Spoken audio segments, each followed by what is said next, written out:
இன்றைக்கி வந்து காலையில் தக்காளி சட்னி பண்ணியிருக்கிறேங்க. தக்காளி சட்னி வந்து இட்லிக்கு தோசைக்கு நல்லா இருக்குங்க சாப்பிட்றதுக்கு, தொட்டுக்கிறதுக்கு.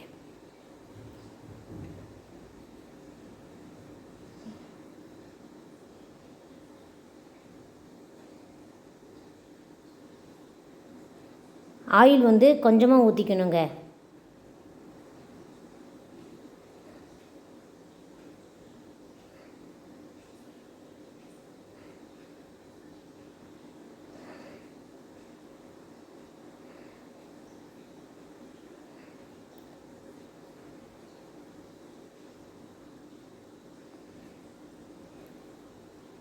வெங்காயம் வந்து ஒரு 200 கிராம் அளவு வெங்காயம் சேர்த்துக்கணுங்க.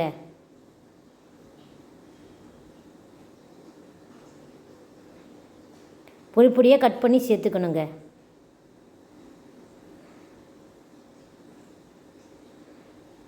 தக்காளி வந்து ஒரு 300 கிராம் அளவு தக்காளி சேர்த்துக்கலாங்க. நான் வந்து வெங்காயம் 200 கிராமு, தக்காளி வந்து 300 கிராம் சேர்த்துருக்குறேங்க.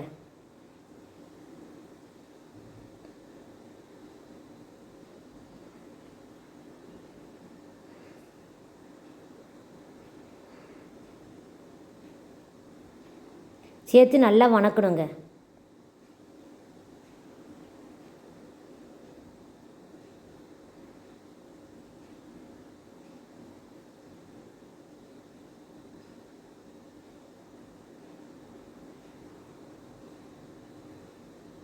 சீரகம் வந்து கொஞ்சமாக சேர்த்துக்கணும்.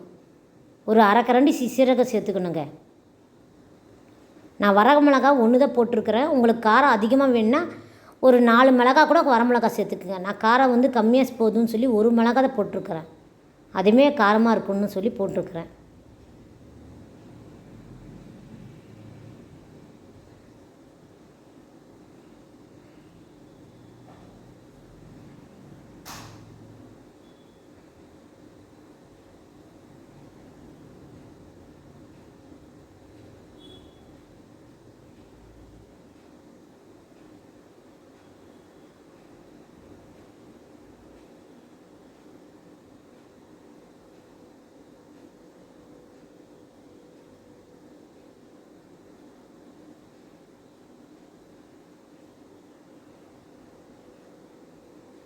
அப்படியே சிம்மிலே விட்டு அப்படியே வணக்கணுங்க. கொஞ்சமாக வந்து தேவையான அளவு உப்பு சேர்த்துக்கிறோங்க. நான் உப்பு வந்து கொஞ்சமாக தான் சேர்த்துருக்கிறேன். உங்களுக்கு எவ்வளோ தேவையோ அவ்வளோ சேர்த்துக்கோங்க.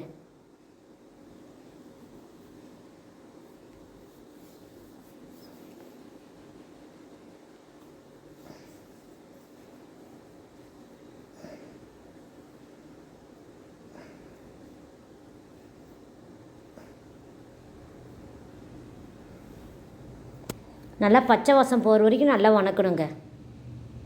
தக்காளி வெங்காயம் நல்லா வேகணும். பூண்டு வந்து 2 பருப்பு போட்டுக்கிறேங்க.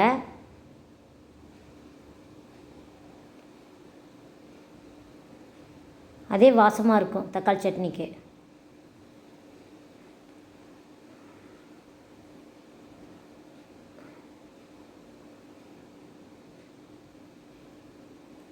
அடிப்பிடிச்சிக்குங்க. நான் சிம்மில் வச்சே தான் நல்லா வணக்கிறேன். பாருங்கள், நல்லா வெந்துடுச்சு தக்காளி வெங்காயம்.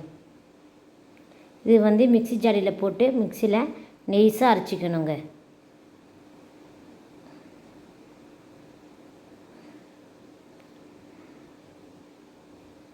தக்காளி வெங்காயம் நல்லா வெந்திருக்கணும். பச்சை வாசமே கொஞ்சம் கூட இருக்கக்கூடாது வாசம்.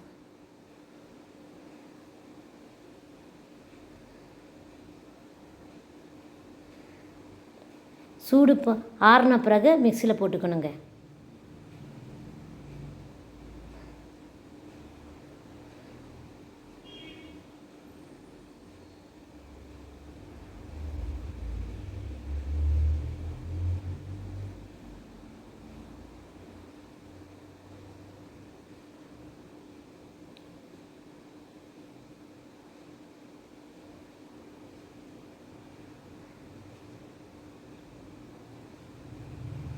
கொஞ்சமாக வந்து தண்ணி ஊற்றிக்கணுங்க, நிறைய ஊற்றக்கூடாது, ஓரளவு கொஞ்சமாக ஊற்றிட்டா போதும்.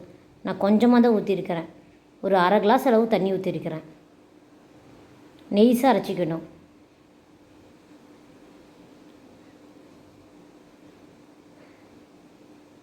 பாருங்கள், நெய்ஸாக அரைச்சிட்டேன்.